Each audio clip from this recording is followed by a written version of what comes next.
भारत, जिसे दुनिया की सबसे पुरानी और समृद्ध सभ्यताओं में गिना जाता है, हमेशा से ही अपने ऐतिहासिक स्थलों, सांस्कृतिक विविधता और प्राकृतिक सुंदरता के लिए मशहूर रहा है। लेकिन क्या भारत इस पर्यटन क्षमता का पूरा लाभ उठा पा रहा है? क्या हम उन देशों की तरह पर्यटन को अपनी अर्थव्यवस्था की रीढ़ बना पा रहे हैं, जहां का पूरा सिस्टम टूरिज्म पर टिका हुआ है? अगर हम पर्यटन को लेकर सही रणनीति अपनाएं, तो भारत न केवल एशिया बल्कि पूरी दुनिया में शीर्ष पर्यटन स्थलों में शामिल हो सकता है। आगे बढ़ने से पहले चैनल को सब्सक्राइब जरूर करें, ये मुझे आगे बढ़ने में मदद करेगा। अगर हम वैश्विक पर्यटन की बात करें, तो 2024 में ये पूरी तरह से अपने प्री कोविड स्तर पर लौट आया है।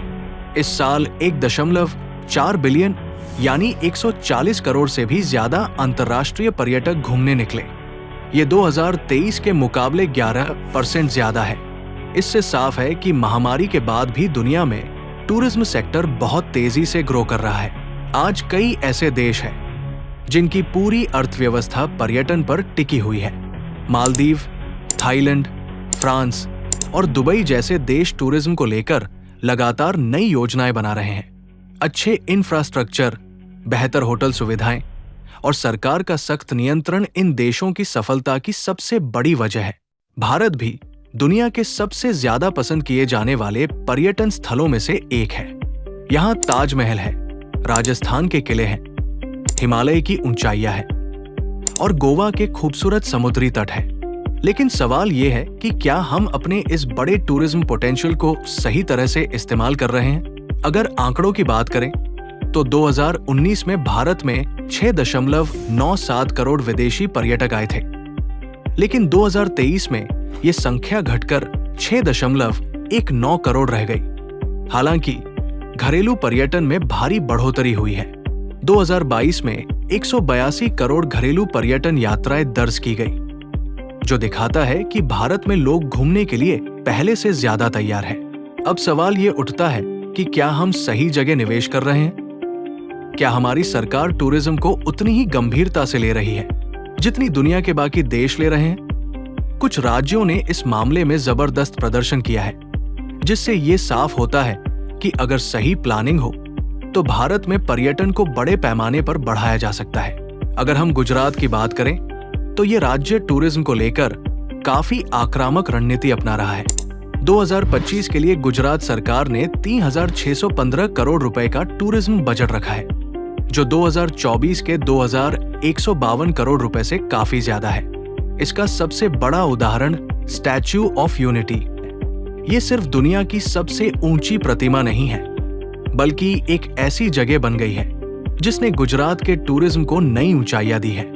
2021 तक यहाँ 50 लाख से ज्यादा लोग आ चुके थे और 2023 में ये संख्या 1.5 करोड़ के पार पहुंच गई। इससे हर साल करोड़ों रुपए की कमाई हो रही है और लोकल इकोनॉमी को भी फायदा मिल रहा है।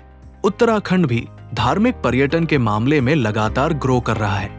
2023 में चारधाम यात्रा में 50 लाख से ज्यादा श्रद्धालु आए। एडवेंचर टूरिज्म में भी यहाँ काफी संभावनाएं हैं। ये सब उदाहरण बताते हैं कि अगर राज्य सरकारें टूरिज्म को प्राथमिकता दें और सही तरीके से निवेश करें, तो इसका फायदा पूरे राज्य की अर्थव्यवस्था को होता है। अब जब हम सफलता की कहानियां देख रहे हैं, तो हमें उन जगहों पर भी ध्यान देना चाहिए जहां टूरिज्म गिर रहा है। गोवा इसका सबसे बड़ा उदाहरण है। कभी गोवा भारत का सबसे बड़ा समुद्री पर्यटन स्थल हुआ करता था, लेकिन अब यहाँ विदेशी पर्यटकों की संख्या लगातार घट रही है। इसका सबसे बड़ा कारण है टैक्सी माफिया। गोवा में टैक्सी किराया मनमाने ढंग से वसूला जाता है, जिससे विदेशी पर्यटक अब श्रीलंका और थाईलैंड जैसे सस्ते विकल्पों की ओर जा रहे हैं। पहले यहाँ भारी संख्या में रूसी और ब्रिटिश पर्यटक आते थे, लेकिन अब इनकी संख्या में भारी गिरावट आ चुकी है। ये सिर्फ गोवा की समस्या नहीं है। अगर सरकार ने इसे जल्द नहीं सुलझाया, तो यही समस्या भारत के दूसरे पर्यटन स्थलों में भी फैल सकती है।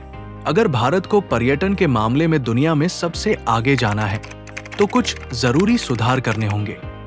सबसे पहले बेहतर इंफ्रास्ट्रक्चर की जरूरत है।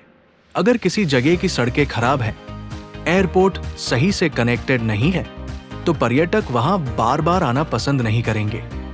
दूसरी चीज है होटल और रहने की सुविधाएं। भारत में कई जगहों पर बहुत महंगे होटल हैं, लेकिन बजट ट्रैवलर्स के लिए सही ऑप्शन कम है। अगर हमें ज्यादा टूरिस्ट चाहिए, तो हमें हर तरह के पर्यटकों के लिए सुविधाएं विकसित करनी होंगी। तीसरा सबसे बड़ा मुद्दा है सरकारी नियंत्रण। गोवा में टैक्सी माफिया जैसी समस्याएं भारत के टूरिज्म सेक्टर को नुकसान पहुंचा रही है। अगर सरकार सख्ती से रेगुलेशन लागू करे और टूरिस्ट के लिए सुरक्षित माहौल बनाए, तो लोग ज्यादा संख्या में भारत घूमने आएंगे। इसके अलावा डिजिटल मार्केटिंग भी बहुत जरूरी है। कई देश अपने टूरिज्म को प्रमोट करने के लिए सोशल मीडिया और ऑनलाइन कैंपेन का जबरदस्त इस्तेमाल कर रहे हैं। भारत को भी इस पर ध्यान देना होगा, ताकि ज्यादा से ज्यादा विदेशी पर्यटक यहां आए। भारत के पास पर्यटन के मामले में अपार संभावनाएं हैं। हमारे पास दुनिया की सबसे खूबसूरत और ऐतिहासिक जगहें हैं, लेकिन हमें सिर्फ ये सोचकर नहीं बैठना चाहिए कि हमारे पास अच्छे पर्यटन स्थल हैं, इसलिए लोग खुद ही आ जाएंगे। हमें अपने टूरिज्म सेक्टर को एक इंडस्ट्री की तरह देखना होगा। अगर हम इंफ्रास्ट्रक्चर को मजबूत करें, होटल्स और ट्रांसपोर्ट को बेहतर बनाएं, और सरकार सही तरीके से रेगुलेशन लागू करे, तो भारत दुनिया के टॉप टूरिज्म डेस्टिनेशंस में शामिल हो सकता है। अभी भी समय है कि हम अपनी नीतियों को सुधारें और भारत को दुनिया का सबसे पसंदीदा पर्यटन स्थल बनाएं। इससे न सिर्फ विदेशी मुद्रा आएगी, बल्कि लाखों लोगों को रोजगार भी मिलेगा। अगर आपको यह वीडियो पसंद आई हो, तो इसे लाइक करें, शेयर करें और हमारे चैनल को सब्सक्राइब करना न भूलें। धन्यवाद। जय हिंद।